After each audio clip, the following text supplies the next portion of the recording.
దేవుని నామమునకు మహిమ కలుగును గాక. యేసుక్రీస్తు ప్రభువారి పేరట ఈ విజయోత్సవపు దినమున మీ అందరికీ లేదా జయోత్సవ దినమున మీ అందరికీ ప్రత్యేకమైనటువంటి కృతజ్ఞ వందనాలు మీ అందరికీ కూడా తెలియజేస్తూ ఉన్నాం. హల్లెలూయా. ఆయన యెరూషలేములో ప్రవేశించిన దినమున గొప్ప జన సమూహం అంతా కూడా ఒక విలువైనటువంటి ఘన స్వాగతాన్ని యేసయ్యకు పలికారు వాళ్ళు కదా. అవన్నీ మనం దేవుని పరిశుద్ధ గ్రంథంలో చూస్తాం. ఎంత గొప్ప విలువైనటువంటి స్వాగతం ఆయనకు పలికారంటే గొప్ప శబ్దముతో ఆయనను స్తుతించారంట. ఖర్జూరపు మట్టలు చేత పట్టుకొని వాటిని చూపిస్తూ విజయానికి సాదృశ్యంగా వాటిని ఆ గురుతుగా వాటిని చూపిస్తూ ఆయనను ఎదుర్కొన్నారని బైబిల్లో రాసింది. అంతేకాదు వారి యొక్క వస్త్రాలు, నువ్వు మాకెంత విలువైన వాడవంటే, నువ్వు మా హృదయాలను దోచుకున్న వాడవు, మా హృదయాల్లో స్థానాన్ని సంపాదించుకున్న వాడవు, నువ్వు మాకు మిక్కిలి విలువైన వాడవు అన్నట్టుగా వారి వస్త్రములను నేల మీద పరిచి ఆయనకు ఘన స్వాగతం పలికారు. హల్లెలూయా. కిరాయి తెచ్చిన రెడ్ కార్పెట్లు వేయడం కాదు, వారి వస్త్రములను వారు నేల మీద పరిచడం అనేది ఆయనకి ఎంత ఘన స్వాగతం పలికారో ఆ వాక్యాలు చూస్తే మనకు అర్థమవుతాయి. అలా అందరూ కూడా ఆయన మహిమను చూసిన వారు, ఆయన గొప్పతనాన్ని ఎరిగిన వారు స్తుతిస్తూ ఉన్నారు. పెద్దలే కాదు, పిల్లలు కూడా ప్రభుని స్తుతించారంట. చిన్న బిడ్డలు స్తుతిస్తున్నారంట. అక్కడ ఉన్న వారందరూ ఏంటి గోల, పడని వారు, గిట్టని వారు, శాస్త్రులు, పరిసయ్యులు, ఆపండి ఈ స్తుతులను, ఆపండి ఈ కేకలను ఆపండి అన్నప్పుడు ప్రభు చెప్పిన మాట ఏంటో తెలుసా? ఇదిగో వారు ఊరకుంటే రాళ్ళు కేకలేస్తాయి అన్నాడు. హల్లెలూయా. వారు ఊరకుంటే రాళ్ళు కేకలేస్తాయి. దేవుడు తన యొక్క మంచితనాన్ని, తన కార్యాలను మనకు చూపిస్తున్నప్పుడు మౌనంగా ఉంటే ఇప్పుడు కూడా రాళ్ళు కేకలేస్తాయి. అంటే మనం స్తుతించాలని దేవుడు చెప్తున్నాడు అక్కడ. నిజమే. ఇశ్రాయేలు జీవితంలో వారు అడిగారు, ఈ దేవుడు మాకు ఈ అరణ్యంలో ఆహారం ఇవ్వగలడా? ఇచ్చాడు దేవుడు. ఎంతమంది స్తుతించారు, తిన్నారు బాగా. ఈరోజు మనం కూడా దేవుడిది చేస్తాడని అనుకున్న ఎన్నో విషయాల్లో దేవుడు చేశాడు. అంత స్తుతించామా? నా జీవితంలో నేను ఇది కొంచెం నేర్చుకుంటున్నాను. ప్రార్థన చేసే విషయంలో ఎక్కువగా ప్రార్థన చేయడం నా జీవితంలో చూశాను.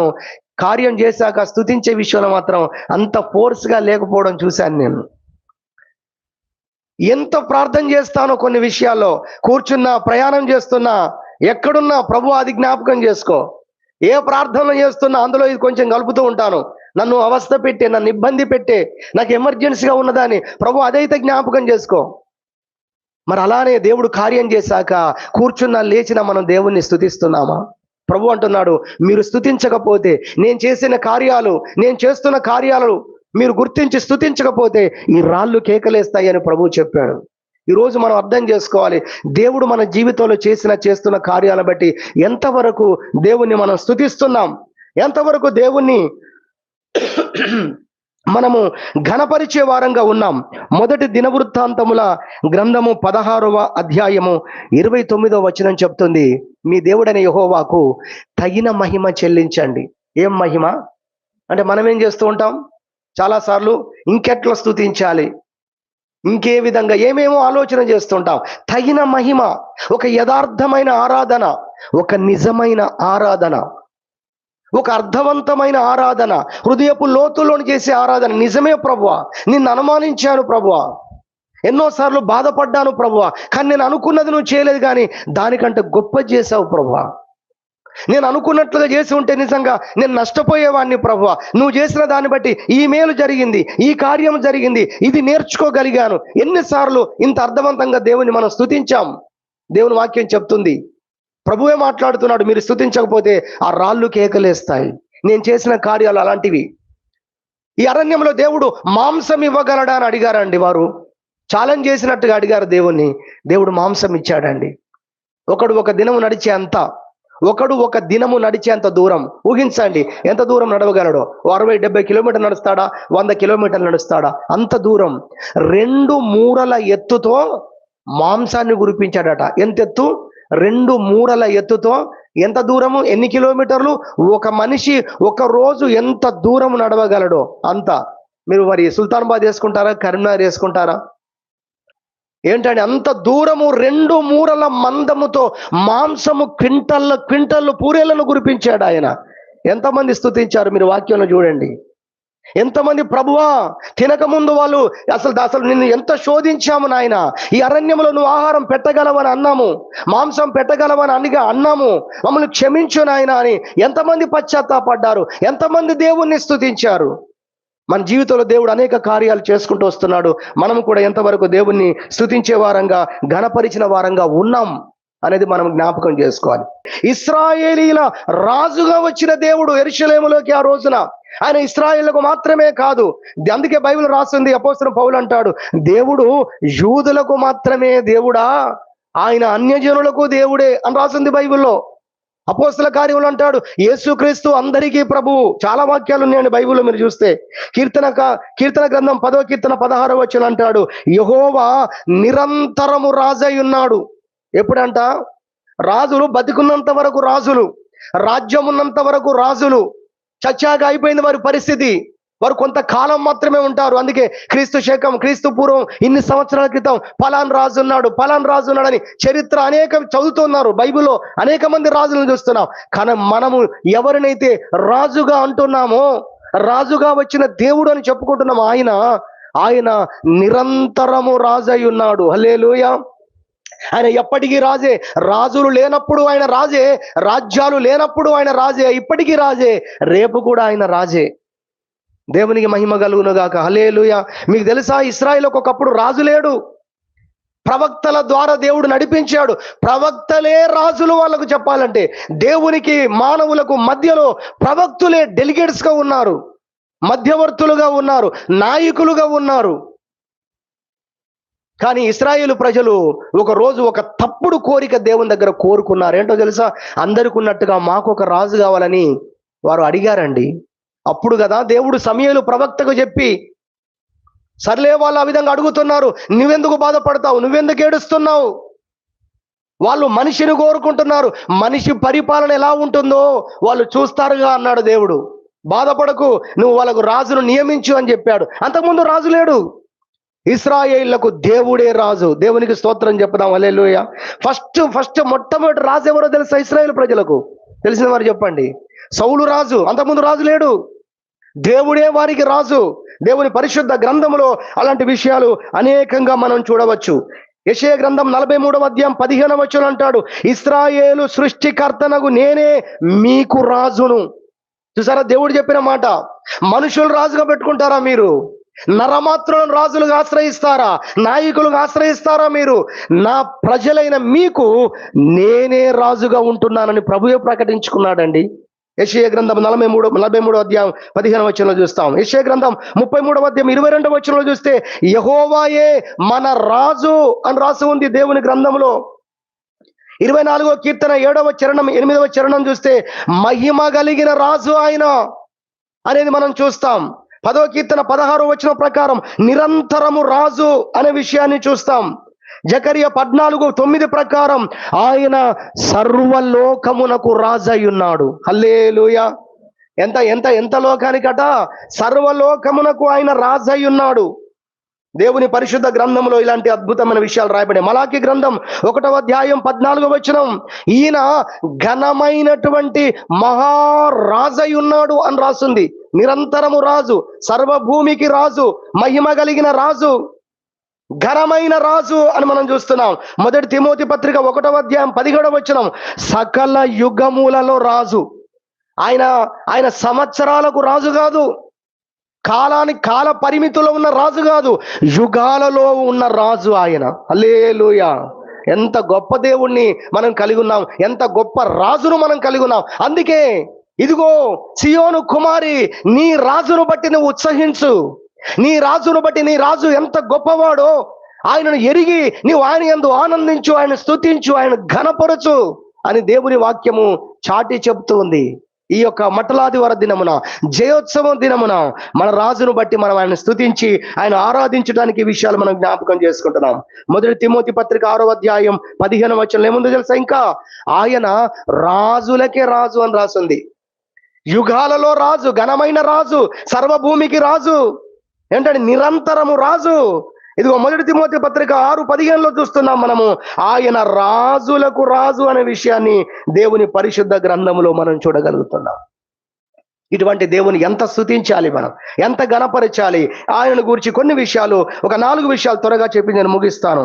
దేవుని పరిశుద్ధ గ్రంథంలో మనం చూసినట్లయితే ఒక 4 విషయాలు మీకు త్వరగా నేను జ్ఞాపకం చేసి ముగించడానికి ఇష్టపడుతున్నాను. దేవుణ్ణి స్తుతించడానికి, ఆయన ఆరాధించడానికి ఈ విషయాలు ఎంతో ఉపయోగపడతాయి. అంతేకాదు మన వ్యక్తిగత జీవితంలో దాన్ని బట్టి ఎప్పుడూ దేవుని ఎలా గొప్ప కృతజ్ఞతా భావం కలిగి ఉండటానికి ఈ విషయాలు సహాయపడతాయి. జకరియా గ్రంథం 9వ అధ్యాయములో మనము చూసినట్టయితే దేవుని యొక్క పరిశుద్ధ వాక్యములో 9వ అధ్యాయం 9వ వచనములో చూస్తాం, సియోను నివాసులారా బహుగా సంతోషించండి, యెరూషలేము నివాసులారా ఉల్లాసముగా ఉండుడి, నీ రాజు నీతిపరుడు. మొదటి అంశం ఏంటంటే, మనం నమ్ముకున్నటువంటి దేవుడు, మనం కలిగి ఉన్నటువంటి ఈ రాజు, ఆయన ఎంత గొప్ప స్టేటసో ఇప్పటిదాకా విన్నాం. రాజులకు రాజని, యుగములకు రాజని, నిరంతరము రాజని, సర్వభూమికి రాజని, మనము ఘనమైన రాజని, అనేక విషయాలు ఇప్పటిదాకా మనం విన్నాం. ఒక 4 ప్రాముఖ్యమైన లక్షణాలు మనం నేర్చుకోబోతున్నాం. అందులో మొట్టమొదటిది ఏంటంటే, నీ రాజు నీతిపరుడు. అందరు చెప్పండి ఒకసారి, మన రాజు ఎవరు? ఇదిగో బైబిల్ చెప్తుంది, నీతిపరుడు. నీతి గలవాడు అనే దానికును నీతి పరుడు అనే దానికి తేడా ఉంది. అది లోతైన మాట. నీతి గలవాడు అనేది తన వ్యక్తిగత క్యారెక్టర్కు సంబంధించిన విషయం. ఆయన నీతి గలవాడు. నీతి పరుడు అన్న విషయాల్లో ఆయన నీతిని జరిగించేవాడు. ఎంతమందికి అర్థమైందో? హల్లెలూయా. నీతి పరుడు, నీతి మంతుడు, నీతి గలవాడు అంటే ఆయన క్యారెక్టర్లో నీతి ఉంది. నీతి కలిగిన వాడు, నీతి నియమాలు కలిగిన వాడు, నీతిగా నడుచుకునేవాడు. అంతేకాదు ఈయన గురించి మరి గొప్ప మాట చెప్పబడుతుంది. ఈ రాజును గురించి, నీ రాజును గురించి, మన రాజును గురించి చెప్పబడుతున్న మాట ఏంటంటే, ఈ రాజు నీతి పరుడు. హల్లెలూయా. ఇదిగో ఆయన బట్టి నువ్వు సంతోషించాలి, ఆనందించగలిగినంత మ్యాటర్ ఉంది. నువ్వు స్తుతించి గంతులు వేయగలిగినంత విషయాలు ఆయన లోపల ఉన్నాయి అనే విషయాన్ని దేవుని వాక్యం చూస్తే మనకు అర్థమవుతుంది. ఎలాంటి రాజో తెలుసా ఈయన? ఎలాంటి రాజో తెలుసా? నీతి పరుడు అని చూసాం కదా. ఆయన నీతి ఎంత గొప్పదో, ఆయన నీతి మత్వం ఎంత గొప్పదో మనం చూస్తే దేవుని పరిశుద్ధ గ్రంథంలో లూకాసు వార్త 18వ అధ్యాయం 9వ వచనం చూస్తే మనకు అర్థమవుతుంది. ఆయన పశ్చాత్తాప పడే వారికి పాప క్షమాపణనిచ్చే రాజు అండి ఆయన. హల్లెలూయా. ఎలాంటి రాజునా? తప్పు చేసిన వారిని అందరిని శిక్షించుకుంటూ పోయేవాడు కాదు. అందులో తప్పు చేసిన వారిలో తప్పును గుర్తించి ఒప్పుకొని పశ్చాత్తాపడుతున్న వారికి ప్రాయశ్చిత్తము చేసే రాజండినా, వారిని క్షమించే రాజండినా. అందుకే మనము నీతి పరుడు నీ రాజు అనగా, ఆయన ఎలా నీతి పరుడు, ఏ విధంగా నీతిని జరిగించేవాడు ఈయన అంటే, ఆయన పశ్చాత్తాపడే పాపికి పాప క్షమాపణను ప్రసాదించే రాజు. ఇదిగో ఈ రాజు. లోకపు రాజుకు ఈ రాజుకు ఉన్న తేడా అది. వెంటనే ఒక్క ఉదాహరణ గుర్తు చేయాలనిపిస్తుంది.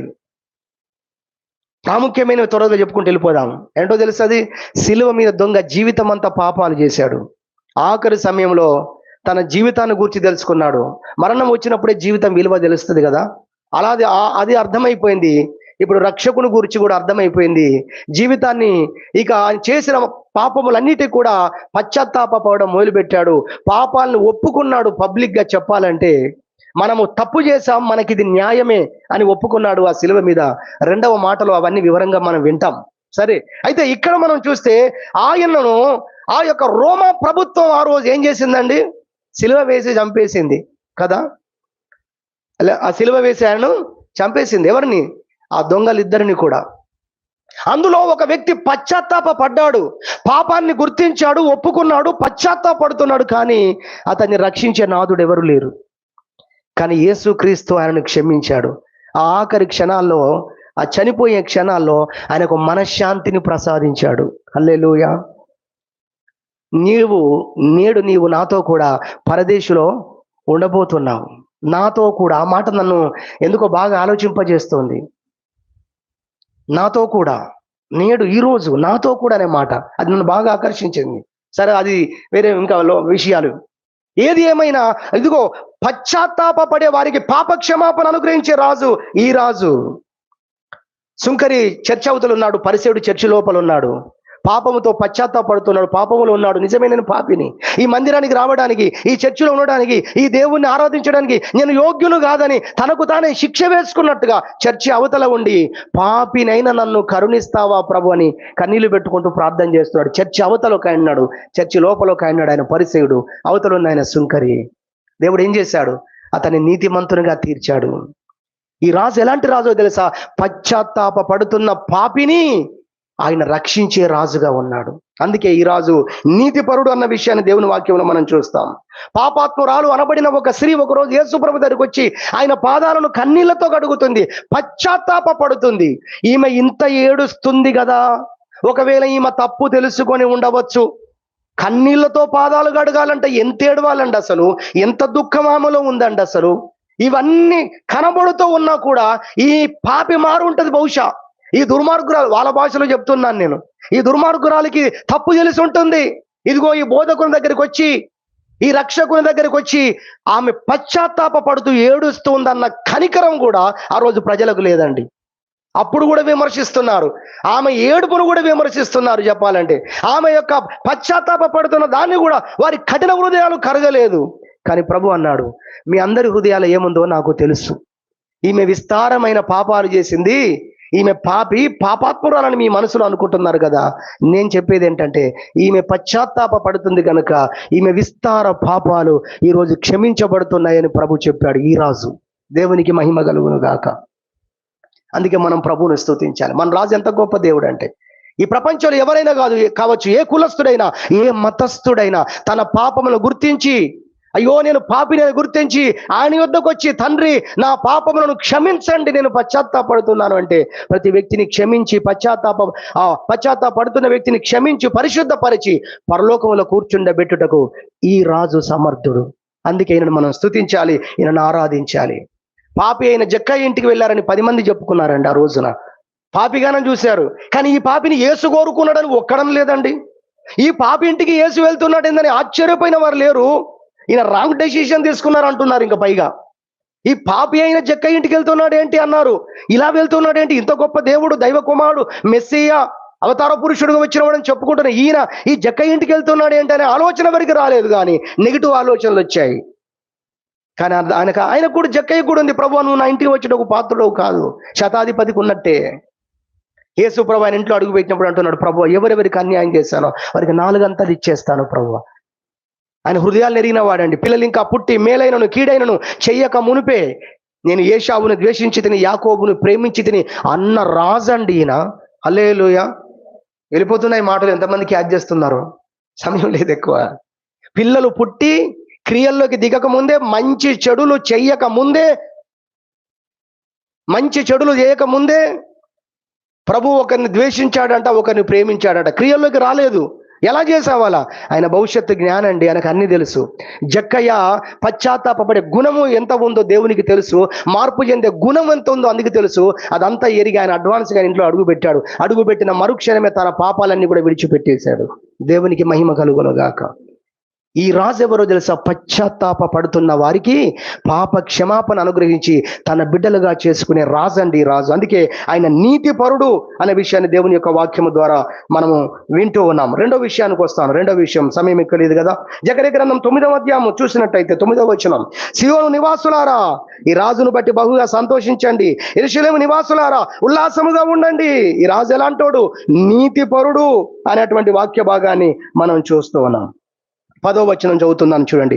ఎఫ్రాయిములో రథములు లేకుండా నేను చేసేదను, యెరూషలేములో గుర్రములు లేకుండా చేసేదను, యుద్ధపు విల్లు లేకుండా పోవును, నీ రాజు సమాధాన వార్త అన్యజనులకు తెలియజేయును. చూసారా? 10వ వచనంలో ఇంకొక అద్భుతమైన మాట ఉందండి. ఏంటది? ఈ రాజు ఎవరో తెలుసా? సమాధాన రాజు. చెప్పాలందరు, ఎవరి రాజు? మీకు అది గుర్తుండాలి కాబట్టి మీతో అనిపిస్తున్నాం.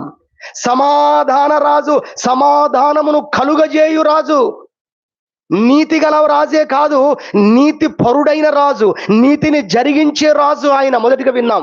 ఇప్పుడు రెండవది, ఆయన సమాధానమును కలుగజేయు రాజు, సమాధానమును స్థాపించే రాజు. ఏం చేస్తారట చూడండి 10వ వచనంలో, ఎఫ్రాయిములో రథములే లేకుండా చేస్తా అంటున్నాడు. ఈ రాజులు ఏం చేస్తున్నారు? చైనా వాడు ఇంకో బాంబు కనిపెడితే ఇంకా అమెరికా అయినా ఇంకొక బాంబు కనిపెడతాడు. ఆయన 10 ఊర్లు పోయేటట్టు చేస్తే 100 ఊర్లు పోయేటట్టు చేస్తున్నాడు.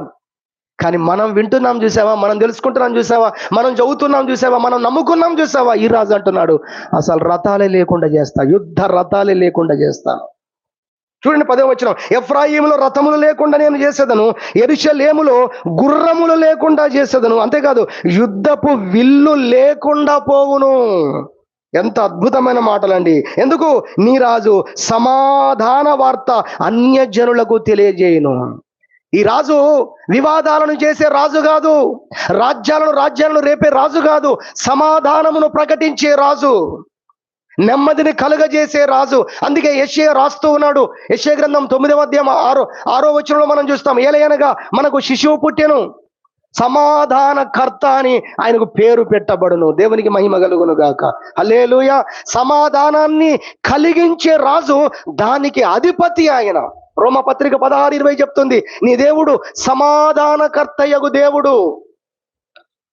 ఎంత గొప్ప విషయం అండి. మన దేవుని నిజంగా ఎంత స్తుతించాలి, ఎంత ఆరాధించాలి. ఆయన సమాధానము లేని కుటుంబాలలో సమాధానాన్ని నింపే దేవుడు, ఆయన సమాధానాన్ని కలగజేసే రాజు. చాలా మంది జీవితాల్లో సమాధానం ఎందుకు లేదు అంటే పాపాన్ని బట్టి సమాధానం లేదు. బైబిల్ రాయబడింది, దుష్టుణ్ణి ఎవడు తరమకుండానే వాడు పారిపోతాడు, నెమ్మది ఉండదు. అక్కడే రాసింది యెషయా గ్రంథంలో, దుష్టులకు నెమ్మది ఉండదని యెహోవా సెలవిచ్చి ఉన్నాడు. పాపం ఎవరిలో ఉంటుందో వారిలో నెమ్మది ఉండదు, సమాధానం ఉండదు. కాబట్టి ఈ రాజు సమాధానాన్ని కలగజేసే రాజు. అంటే ఎలా సమాధానం కలగజేస్తాడు? నీకు సమాధానము లేకుండా చేస్తున్న దానిని నీ జీవితంలో నుంచి పారదోలే రాజు ఈ రాజు. దేవునికి మహిమ కలుగును గాక. ఏది నీ కుటుంబానికి సమాధానం లేకుండా చేస్తుందో, నీ జీవితంలో సమాధానం లేకుండా చేస్తుందో దానిపై దండెత్తుతాడు ఆయన. ఆ రాజు అలాంటోడు. మనుషుల మీద దండెత్తేవాడు కాదు, మనుషులలో ఉన్న నైజాలను చంపే రాజు అండి ఈయన. అందుకే ఈ రాజు వంటి రాజు ఈ ప్రపంచంలో ఎవరు లేరు. హల్లెలూయా. అందుకే నీ రాజును బట్టి సంతోషించాలి, నీ రాజును బట్టి గణపరచాలి, నీ రాజును గురించి ప్రకటించాలి. ఎవరా రాజు అంటే మనుషులు అనుకుంటారు, లేదు దేవుడే నా రాజు. ఇశ్రాయేలు సృష్టికర్త నాకు నేను చెప్తున్నాను, నేనే నీకు రాజును. దేవుడే మనకు రాజుగా ఉన్నాడు. ఈ రాజు ఎలాంటి వాడంటే మనుషులకు సమాధానాన్ని కలగజేసే రాజు అన్న విషయాన్ని దేవుని యొక్క వాక్యంలో మనం చూస్తున్నాం. ఇంతెందుకు, కన్నీళ్లతో పాదాలు గడిగింది అని మనం చూసాం కదా, తన పాపాన్ని గురించి పశ్చాత్తాప పడింది కదా. ఆమె యేసు ప్రభువును కన్నీళ్లతో తన పాదాలు గడిగి తల వెంట్రుకలతో తుడిచిన తర్వాత యేసు ప్రభు ఏం చెప్పాడో మీరు చూడగలిగితే లూకాసు వార్త 7వ అధ్యాయం 50వ వచనంలో ఏమన్నాడో తెలుసా? అందుకాయన నీ విశ్వాసము నిన్ను రక్షించెను, సమాధానము గలదానవై వెళ్ళుమని ఆ స్త్రీతో చెప్పాను.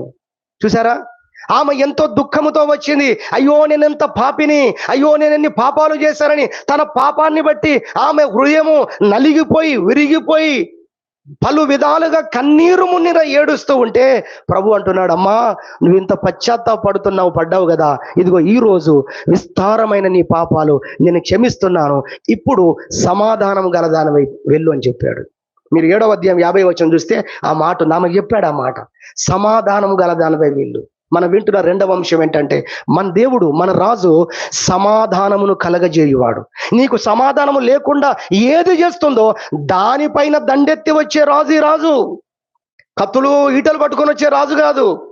మనుషుల జీవితాల్లో వారి జీవితాన్ని నాశనము చేస్తున్న వాటిని నాశనం చేసే రాజు అండి ఈ రాజు. ఈ రాజు గురించి ప్రకటించడానికి ఎందుకు ఆపుతున్నారు అసలు ప్రజలు? అర్థం కాక రాజ్యాలను ఆక్రమించుకోవడానికి, జనాలను ప్రాంతాలను కలుపుకోవడానికి చేసే రాజు కాదు ఈయన. మనుషుల జీవితాలను సమాధానకరమైన బాటలో నడిపించడం కొరకు యుద్ధాలు చేస్తున్న రాజు, ఆత్మ సంబంధమైన యుద్ధములు చేసే రాజు ఈ రాజు. అందుకే ఈ రాజును మనం స్తుతించాలి. హల్లెలూయా, హల్లెలూయా. అది మనము రెండవదిగా వింటున్నాం, సమాధానమును కలుగజేసే అటువంటి రాజు. కొంతమందికి ఎందుకు సమాధానము లేదు అనే విషయాన్ని చూస్తే వ్యాధిని బట్టి సమాధానం లేదు.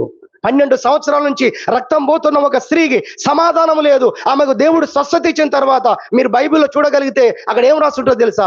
సమాధానము గల దానిపై వెళ్ళు అని చెప్పాడు. మనుషులకి రోజు వ్యాధుల ద్వారా, రోగముల ద్వారా సమాధానము లేదు. ఈ దేవుడు, ఈ రాజు వ్యాధుల నుంచి విడిపించి తన ప్రజలను, అవి మానసికమైనవి కావచ్చు. కొంతమందికి శరీర రోగము కంటే మానసిక రోగం చాలా పెద్దది. నాకు ఆ రోగం ఉన్నా బాగుండు అంటారు వాళ్ళు. నాకు బీపీ షుగర్ ఉన్నా బాగుండు, ఈ బాధలు ఏంది అంటారు. నిజం అది. శరీర సంబంధమైన బాధ కొంతవరకే, శరీర సంబంధమైన రోగం కొంతవరకే బాధిస్తుంది. కానీ మానసికమైనటువంటి వ్యాధి అది చాలా భరించలేనటువంటిది. ఈ రాజు నీ మానసిక రోగమును కూడా తొలగించగలిగిన వాడు. హల్లెలూయా. శరీర స్వస్థతలే కాదు, మానసికమైన ఆత్మీయమైన స్వస్థతలు కలగజేసేవాడు. అందుకే ఇదిగో నీ రాజు, సమాధానపు రాజు. స్తుతించు యెరూషలేము నివాసులారా, ఆరాధించండి రాజును.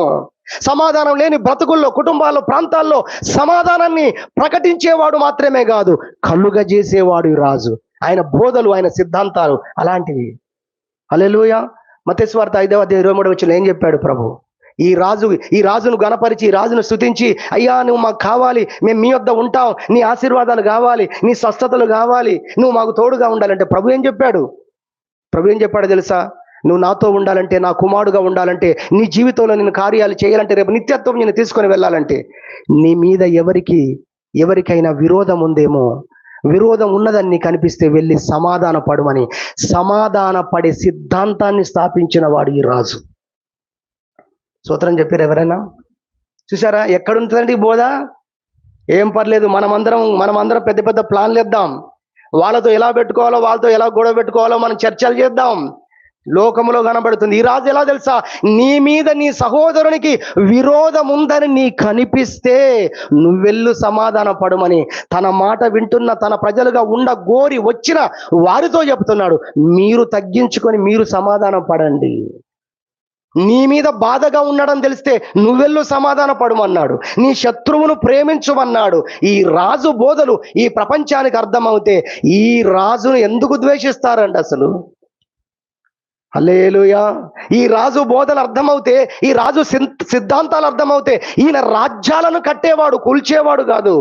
ఈ బైబిల్ రాజ్యాలను కట్టేది, కుటుంబాలను కట్టేది, మానవ విలువలను నేర్పగలిగింది. ఈ రాజు యొక్క బోధలు, ఈ రాజు యొక్క రాజ్యము యొక్క విధి విధానాలు మనం వింటున్నాం. ఈ రాజు ఆయన సమాధానపు రాజు. దేవునికి మహిమ కలుగును గాక. హల్లెలూయా. మీకా గ్రంథం 4వ అధ్యాయము 2-4 ఏముందో తెలుసా? దేవుడు అంటాడు, మీ ఖడ్గములను నేను నాగటి నక్కులుగా చేస్తానన్నాడు. ఈ పదం ఎంతమందికి అర్థమైందో? ఖడ్గాలంటే తెలుసు కదా, ఎంత పొడుగుంటది. కత్తి అంటే చిన్నవి చురకత్తులు. ఖడ్గాలంటే రాజులు ధరించేవి. ఈ ఖడ్గాలను వాళ్ళు కమ్మరివాణి యొద్దకు వెళ్ళి ఏం చేస్తారు తెలుసా?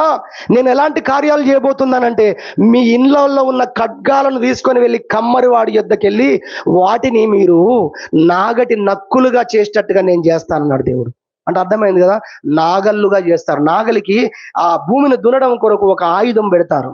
దాని పేరు బైబిల్లో నాగటి నక్కులు అనే మాట రాయబడింది. అది తెలిసిన వారు ఉంటే మీకు మీ భాషలో అర్థం చేసుకోండి. నాగలైతే అందరికీ తెలుసు. హల్లెలూయా. కత్తులు లేవిక. దేవుని పరిశుద్ధ గ్రంథంలో ఆ మాట చెప్తుంది. మీకా గ్రంథం 4వ అధ్యాయం 2-4 ఖడ్గములను నాగటి నక్కులుగాను, ఈటలను మచ్చు కత్తులుగా, మాంసం కోసుకోవడానికి, నువ్వు వేటాడి తెచ్చుకున్న జంతువులను, నీ ఇంట్లో కూరగాయలు కోసుకోవడానికి కూరగాయ కత్తులుగా నేను మార్చేస్తానంటున్నాడు ప్రభు. దేవునికి మహిమ కలుగును గాక. ఎంత గొప్ప సమాధాన రాజండి. ఖడ్గాలను చేయించడం బంద్, ఖడ్గాలను చేయించడం, ఈటలు చేయించడం బంద్. ఆయన ఆ యొక్క యుద్ధపు యొక్క విల్లు లేకుండా చేస్తాను, యుద్ధ సామాగ్రి లేకుండా చేస్తాను. ఈరోజు ఎక్కడ చూసినా రహస్యంగా తుపాకీలే అమ్ముతున్నారండి. ఎంత ఘోరం! దొంగతనంగా ఎవరైనా తుపాకులు తెచ్చుకుంటట్టుగా ఎన్నో న్యూస్లో మనం చూస్తున్నాము. ఎక్కువ బీహార్ వైపు జరుగుతున్నాయని చెప్తూ ఉన్నారు వార్తల్లో.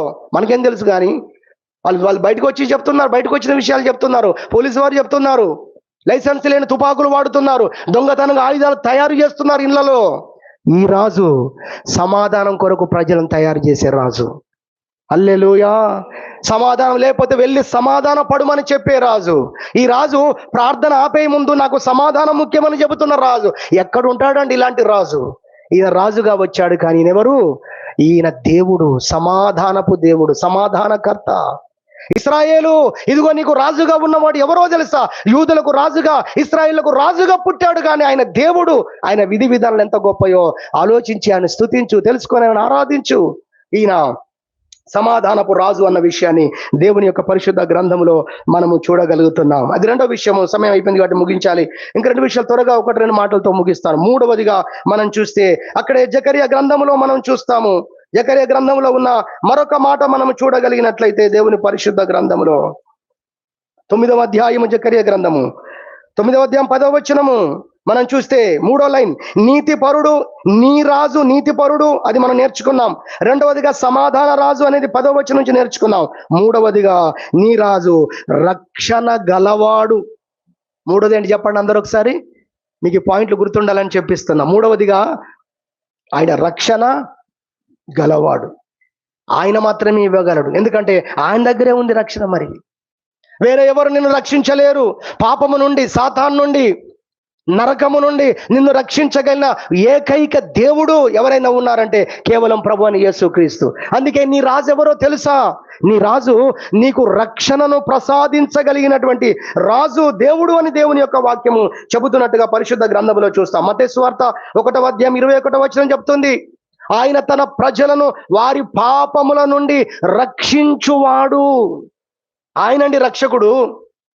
ఆయన మనుషుల యొక్క పాపాల నుండి, వారి జీవితాన్ని శాపగ్రస్తంగా మారుస్తున్న దాని నుండి, వారి జీవితాల్లో అసమాధానంకి గురి చేస్తున్న దాని నుండి, వారి శాపాన్ని అనుభవించేటట్టు చేస్తున్న దాని నుండి, సాతానుకు దొరికేటట్టుగా, నరకానికి వెళ్ళేటట్టుగా ప్రజలను నాశనము చేస్తున్న పాపపు క్రియల నుండి నిన్ను రక్షించే రాజు ఇదిగో ఈ రాజు అని వాక్యం చెప్తుంది. అందుకే ఆయన రక్షణ గల రాజు అని దేవుని వాక్యం చెబుతుంది. కాబట్టి రక్షణ అనుగ్రహించే రాజును బట్టి మనం ప్రభువును స్తుతించి ఆయన ఘనపరిచాలని దేవుని యొక్క వాక్యంలో మనం చూస్తున్నాం. యోహాను బాప్తిసం ఇచ్చి యోహాను యేసు ప్రభువును చూసి చెప్పిన మాట మనందరికీ తెలుసు. యోహాను సువార్త 1వ అధ్యాయం 29వ వచనం ఏమన్నాడు? ఇదిగో లోక పాపములను మోసుకొని పోయే దేవుని గొర్రె పిల్ల.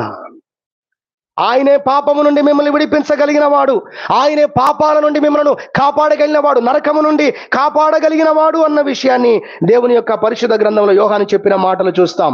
అపోస్తల కార్యములు 3వ అధ్యాయం 26వ వచనంలో, దుష్టత్వము నుండి మళ్లించుటకు పుట్టినవాడు ఈ రాజు. ఎంత గొప్ప మాట అండి.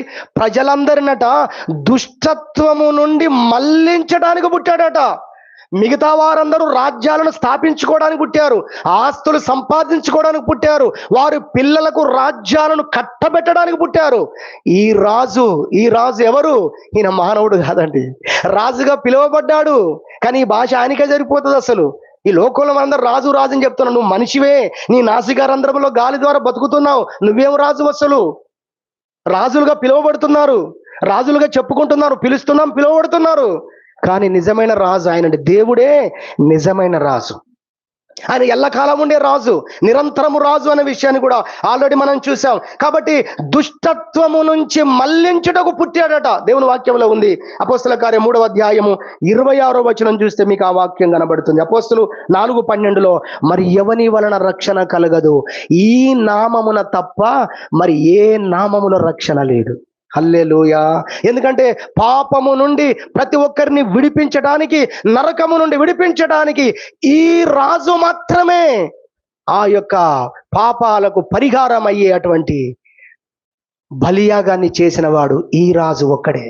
కాబట్టి ఈయనే రక్షించుటకు సమర్థుడు, ఈయనే రక్షణ గలవాడు, ఈయనే రక్షకుడు అని దేవుని యొక్క వాక్యము చెప్పడాన్ని పరిశుద్ధ గ్రంథంలో చూస్తున్నాం. తీతుకు రాసిన పత్రిక 2వ అధ్యాయం 14వ వచనం అంటాడు, సమాధానం సమస్తమైన దుర్నీతి నుండి మనల్ని విమోచించటానికి తన్ను తాను అర్పించుకున్నాడంట ఈ రాజు.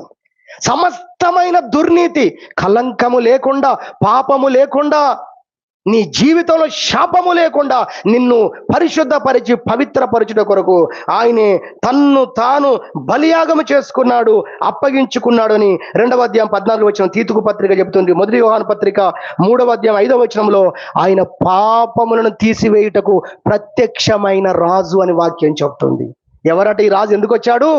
మనుషులలో ఉన్న పాపాలను తీసివేయడానికి వచ్చినటువంటి రాజు, రక్షించడానికి వచ్చిన రాజు. మనుషులు పాపము ద్వారా నరకానికి వెళ్ళిపోతున్నారు. రోమపత్రిక 6:23 3:23 అందరూ పాపులను ఉంది, 6:23 పాపము ద్వారా అందరూ నరకానికి పోతున్నారని ఉంది. నీ పాపాన్ని తొలగించి నిన్ను పరలోకం చేర్చడానికి వచ్చిన రాజు ఈయన, నరకము నుండి రక్షించడానికి వచ్చిన రాజు ఈయన. అందుకే ఆ రోజు దేవదూతలు గొల్లలకి ఏం చెప్పారు తెలుసా? ఇదిగో ఓ గొల్లలారా, ఇదిగో ప్రజలారా, దావీదు పట్టణమందు మీ కొరకు చెప్పగలరా మాట, రక్షకుడు పుట్టి ఉన్నాడు. ఎంత గొప్ప విషయం అండి. రక్షించేవాడు ఆయన. సమరయ పట్టణస్థులందరూ సమరయ స్త్రీ చెప్పిన దాన్ని బట్టి యేసు ప్రభు దగ్గరకు వచ్చారు. ఆయన మాటలు విన్నారు, ఆయన బోధలు విన్నారు, ఆయన చేస్తున్న కార్యాలు చూసి సమరయ పట్టణమంతా ముక్త కంఠంతో ఏం చెప్పారో తెలుసా? ఈయన నిజముగా లోక రక్షకుడు. హల్లెలూయా. ఏం రక్షకుడు? వ్యాధుల నుంచి బాగు చేసేవాడు, దయ్యాల నుంచి విడిపించేవాడు. అంతేకాదు ఈయన లోకాన్ని రక్షించడానికి వచ్చిన లోక రక్షకుడు. పెట్టుకోవాలి, మనం ఇవి పెట్టుకోవాలి, మన ఇళ్ళలో పెట్టుకోవాలి, ఫ్రేమ్ కట్టించి. ఎవరు? యేసుక్రీస్తు లోక రక్షకుడు. హల్లెలూయా. చాటి చెప్పాలి మనము, లోకాన్ని రక్షించడానికి వచ్చిన లోక రక్షకుడు ఈయన అని దేవుని యొక్క పరిశుద్ధ గ్రంథం చెప్తుంది. ఆ విధంగా లోకానికి తన్ను తాను రక్షించి ఆయన రక్షకుడు అని చూపించుకున్నాడు అన్న విషయాన్ని కూడా జ్ఞాపకం చేస్తున్నాం. ఇది మూడవదిగా దేవుని యొక్క పరిశుద్ధ గ్రంథంలో చూస్తున్నాం. చివరిదిగా నాలుగవదిగా మనం చూసిన చాలా అద్భుతమైన విషయం అండి, చదివినట్టుగా చెప్పేస్తాను. నాలుగవది మనం చూసినంత జకర్యా గ్రంథం 9వ అధ్యాయము 9వ వచనం చూస్తే 3వ లైన్లో, ఈ రాజు నీ రాజు నీతిపరుడును రక్షణ గలవాడును, తర్వాత మాట, దీనుడునై గాడిద పిల్లని ఎక్కి నీ యొద్దకు వస్తున్నాడు. సంతోషించు. ఈ రాజు సన్నిధిలో, ఈ రాజు సముఖములో ప్రతి ఒక్కరికి అవకాశం ఉందండి. హల్లెలూయా. ఈ రాజు సన్నిధిలో హెచ్చించుకునేవాడు ఉండడట. అసలు మనం హెచ్చించుకుంటే మన పక్క వాళ్ళు హెచ్చించుకుంటారండి. మనం మొత్తం తగ్గించుకున్నాం అనుకోండి, వాళ్ళు మొత్తం నేల కూర్చుంటారు. ఈ రాజు దగ్గర పోటీ పడేవారు ఎవరు ఉండరు. ఎందుకంటే ఆయన అందరూ పాదాలు కడిగాడు, శిష్యుల పాదాలు కడిగాడండి. అక్కడ ఉంటుందా అసలు ఈ సన్నివేశం? ఇక ఈయన ఎంత దీనుడో, ఎలాంటి దీనమైన రాజో, ఎంత తగ్గింపు గల రాజో, ఎంత సాత్వికుడో నీ రాజు, ఎంత ఉన్నతమైన లక్షణాలు గలవాడో. అలా చదువుతాను, మీరు రాసుకోండి, మీ మనసులో పెట్టుకోండి. ఒక గాడిదను ఆయన ఎన్నుకున్నాడండి. చూసారా? సాత్వికానికి గురుతు. హల్లెలూయా. హల్లెలూయా. చూపించాడు ఆ విధంగా. హృదయములో ఉండాలి అది. హల్లెలూయా. అది చూస్తున్నాడు దేవుడు. అది ఉందా లేదా? అది ఉంటే సమయం వచ్చినప్పుడు నువ్వు ఎంతకైనా తగ్గించుకుంటావు. ఇప్పుడు చేయాలనే కాదు, చేస్తే కూడా మంచిది, దేవునికి స్తోత్రం. కానీ లోపల ఉండి చేయాలి. ఈ రాజు యొక్క వాహనం గాడిద మీద వస్తున్నాడు ఈ రాజు. అందుకే నీ రాజు సాత్వికుడై ఎదిగో చూడు. గుర్రాలు ఉన్నాయా కాలంలో? 100 కాదు 1000 గుర్రాలు తెస్తారా ఆయన కావాలంటే. గాడిద మీద వస్తున్నాడు. గాడిద అది సాత్వికానికి గుర్తుగా. నీ రాజు గాడిద మీద సాత్వికుడే వస్తున్నాడు. చూస్తున్నావా? నీ రాజును బట్టి నువ్వు స్తుతించు. ఆయన ఉన్నతమైన వాడు, మహా ఘనమైన స్థలాల్లో ఉండేవాడు. యెషయా 57లో రాస్తాడు, మహా ఉన్నతమైన స్థలాల్లో నివసించువాడు, వినయము గల వారి యొద్దను ఆయన నివసించుచున్నాడు. అది ఆయన గొప్పతనం. హల్లెలూయా. హల్లెలూయా. వినయము గల వారి యొద్ద నివసిస్తాడు ఆయన. అదేవిధంగా రెండవదిగా మనం చూసినట్లయితే ఈయనకు జేజేలు పలికే వాళ్ళలో ఎవరున్నారో తెలుసా? శిష్యులు ఉన్నారు, సమూహం ఉంది, అందరూ ఉన్నారు. ముగిస్తున్న సమయం అయిపోయింది. అందులో ఎవరున్నారు తెలుసా? చిన్న పిల్లలు కూడా ఉన్నారు. ఎవరున్నారట? ఈయన టీంలో ఎవరున్నారు? ఈయనకు జేజేలు కొట్టే వాళ్ళు చిన్న బిడ్డలు. అప్పుడప్పుడు చూస్తాం, ఇండియా ఏంటది, ఆ స్టిక్ పట్టుకొని, చిన్నగా పథకం పట్టుకొని తల్లిదండ్రులు ఎత్తుకుంటే ఆ పిల్లలు చూపిస్తూ ఉంటారు. నేను కూడా ఒకరోజు ప్రిన్స్ని ఎత్తుకొని ఫోటో దిగాను భూపాలపల్లిలో. అది ఒక స్వాతంత్ర దినోత్సవం పెడితే మస్తు లైక్లు వచ్చినాయి. సహోదరి సహోదరు మనం తెలుసుకోవాలి, చిన్న పిల్లలు ఉన్నారు, చిన్న బిడ్డలు ఆయన దగ్గరకు రావచ్చు. ఆయన సన్నిధిలో ప్రతి ఒక్కరు రావచ్చు. ఆయన వినయము గలవాడు అనే విషయాన్ని చూస్తాం. మూడవదిగా చూసినట్లయితే ఆయన వస్తున్నప్పుడు దారి పొడుగున ఏం చేశారో తెలుసా? బట్టలు పరిచారు. అంటే ఏంటో తెలుసా? ప్రజల హృదయాలు దోచుకున్న రాజు ఈ రాజు. హల్లెలూయా. పారిపోవట్లేదు ప్రజలు అక్కడ. అయ్యా నువ్వు మాకు ఎంత కావలసిన వాడు, మేము మిమ్మల్ని ఎంత ప్రేమిస్తున్నాం. అంత ప్రేమించాలంటే ఎంత ప్రేమ చూపుంటాడండి ఆయన, ఎంత తగ్గించుకొని ఉంటాడండి, ఎంతగా వారి మధ్యలో తన ప్రేమను చూపించాడండి. నువ్వు మా హృదయాల్లో కొలువైన దేవుడవయ్యా. వారి వస్త్రాలు పరిచారండి. ఆయన ఎంత తగ్గింపు గల దేవుడు అంటే, పెద్ద పెద్ద సిటీలు ఎన్నుకోలేదండి, అల్పమైన బెత్లెహేమును ఎన్నుకున్నాడు ఆయన. కానీ ఆ తర్వాత అది ఇప్పుడు అల్పమైంది కాలేదు. హల్లెలూయా. ఓ బెత్లెహేమా, ఇక నువ్వు అల్పమైన దానవు కావు. ఎందుకు? ప్రపంచంలో జన్మించే అవతార పురుషుడు నిన్నెన్నుకున్నాడమ్మా బెత్లెహేమా. మనం అందుకే అప్పట్లో క్రిస్మస్ మెసేజ్ మీరు చూడండి, యూట్యూబ్లో ఉంది. బెత్లెహేమా, ఇక నువ్వు ఎంత మాత్రం అల్పమైన దానవు ఇక కావు. అంటే అంతకుముందు అది అల్పమైందే. అల్పమైన దాన్ని ఎన్నుకున్నాడు ఆయన. ఆయన పుట్టినప్పుడు ఎక్కడ పరుండబెట్టడానికి ఆయన తన్ను తాను అనుమతించుకున్నాడు తెలుసా? పశువుల తొట్టిలో పరుండబెట్టడానికి ఆయన తన్ను తానే అనుమతించుకున్నాడండి. నీ రాజు ఎంత సాత్వికుడు, ఎంత వినయము గలవాడు అని నువ్వు తెలుసుకోవాలి. అంతేకాదు, చాలా అద్భుతమైన మాట, ఆయన అగ్నితో బాప్తిసం ఇచ్చేవాడు. కానీ నీళ్లతో బాప్తిసం ఇచ్చే యోహాను చేతి కిందకి వచ్చి తల మీద చేయి పెట్టించుకున్నాడు ఆయన. చూసారా? హల్లెలూయా. ఆయన తగ్గింపును చూద్దాం మనం. నీ రాజు, సాత్వికుడైనటువంటి రాజు అనే విషయాన్ని దేవుని యొక్క పరిశుద్ధ గ్రంథంలో చూస్తున్నాం. కాబట్టి ఓ ఇశ్రాయేలు ప్రజలారా, ఓ యెరూషలేము నివాసులారా, మీరందరూ నీ రాజును బట్టి సంతోషించండి, నీ రాజును బట్టి ఆనందించి గంతులు వేయండి. నీ రాజు నీతిని జరిగించేవాడు, పశ్చాత్తాపపడే పాపులకు ఆయన వారిని పరిశుద్ధపరిచే రాజు. నీ రాజు అనేది మనం మొదటిగా చూడడం జరిగింది. ఆయన నీతిపరుడైన రాజు. రెండవదిగా మనం చూసాము, ఆయన సమాధానాన్ని కలగజేసే రాజు. అందుకే సమాధానం లేకపోతే నువ్వు ముందు వెళ్ళి సమాధాన పడిరా, నా ప్రార్థన చేయకపోయినా పర్వాలేదు, నా యొద్ద నువ్వు నన్ను ఆరాధించకపోయినా పర్వాలేదు, తర్వాత నాదేంటో తెలుసా, నా సిద్ధాంతం ఏంటో తెలుసా, సమాధానం కలిగి నువ్వు ఉండాలి, ఇతరులతో సమాధానం కలిగి ఉండాలి. దేవునితో సమాధానం, ప్రజలతో సమాధానం. సిలువ ఆ గుర్తులో కూడా అర్థం ఉందంటారు పండితులు. ఒకటి నిలువు కొయ్య, దేవునికి మనకు సమాధానం. ఒకటి అడ్డపు కొయ్య, అది ఇతరులతో, పొరుగు వారితో మనకు సమాధానం. ఈ రాజు సమాధానాన్ని కలుగజేసే రాజు. అందుకే రథాలు యుద్ధ విల్లు లేకుండా చేస్తానని చెప్పాడు. రెండవదిగా విన్నా. మూడవదిగా ఆయన రక్షణ గలవాడు. ఆయన రక్షించుటకు కలువరి కొండపైన, సిలువ పైన ప్రపంచము కొరకైన తన ప్రాణాన్ని పెట్టాడు. ఇది తెలుసుకున్న సమరయ పట్టణస్తులు అంటున్నారు, ఈయన నిజముగా లోకరక్షకుడు. హల్లెలూయా. ఈయన నిజముగా లోకరక్షకుడు. నాలుగవదిగా చూసాము, ఈ రాజు సాత్వికుడైనటువంటి రాజు. దేవునికి మహిమ కలుగును గాక. హల్లెలూయా.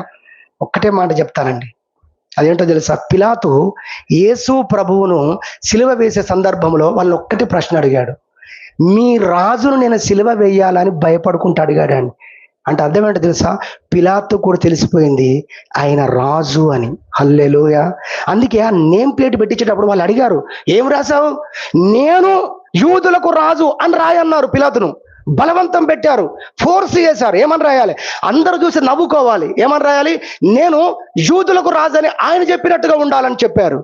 అప్పుడు పిలాతు ఏమన్నాడు తెలుసా, నేను రాసేది ఏదో రాస్తాను, అది గవర్నమెంట్ పని, నోరు మూసుకొని వెళ్ళండి అన్నాడు. ఏం రాశారు అక్కడ? ఈయన యూదులకు రాజు అని. నన్ను ఈరోజు ఉదయకాలమే ఈ మాట ద్వారా దేవుడు దర్శించాడు. నిజంగా ఈయన యూదులకు రాజని రోమా గవర్నమెంట్ రిజిస్ట్రేషన్ చేసింది, ధృవీకరించి సిలువ మీద బోర్డు పెట్టించింది. ఆయన రాజని నమ్మాడు కాబట్టి పిలాతులు చేతులు కడుక్కున్నాడు. ఈ నీతిమంతుని యొక్క చావు నా మీదికి రావద్దని చేతులు కడుక్కున్నాడు. ఈ రాష్ట్రంలో, ఈ దేశంలో, ఈ ప్రపంచంలో అలాంటి అధికారులు ఉండకపోతే వారి మీదకి పాపం వస్తుంది. నీతిమంతుల రక్తము ఈ తెలుగు రాష్ట్రాల్లో కావచ్చు, భారతదేశంలో కావచ్చు, మరి చిందించబడితే దానికి కారకులను విడిచిపెట్టదు, న్యాయం విడిచిపెట్టదు, న్యాయ దేవుడు విడిచిపెట్టడు, నీతి పరుడైన దేవుడు విడిచిపెట్టడు. దాని ప్రతిఫలం వారు పొందాల్సి వస్తుంది. పిలాతు అనేవాడు చరిత్రలో భయపడి చేతులు కడుక్కొని, ఈ పాపము నా మీద ఉండొద్దు, నేనైతే కాదు అని చేతులు కడుక్కున్నాడని దేవుని యొక్క పరిశుద్ధ గ్రంథం చెప్తుంది. అలాంటి గొప్ప నీతిమంతమైన జీవితాన్ని జీవించి, వినయము గల జీవితాన్ని జీవించి, సమాధానాన్ని కలగజేసి రాయన ఈ రాజు, ప్రపంచానికి రక్షణ కలగజేసిన ఈ రాజును మనం రాజుగా కలిగి ఉండడం, మన దేవుడుగా కలిగి ఉండడం, ఆయన రాజ్యము రాబోతుందని మనం దాని కొరకు ఎదురు చూడడం, ఆ రాజ్యంలో ఆయన నీతి, ఆయన సమాధానం అంతా కూడా మనం చూడబోతున్నాం అనేది ఇది ఎంతో గొప్ప విషయం. వీటన్నిటిని బట్టి ప్రభువును స్తుతించి ఆరాధించాలని దేవుని వాక్యం వింటున్నాం. దేవుడి వాక్యమును దీవించును గాక.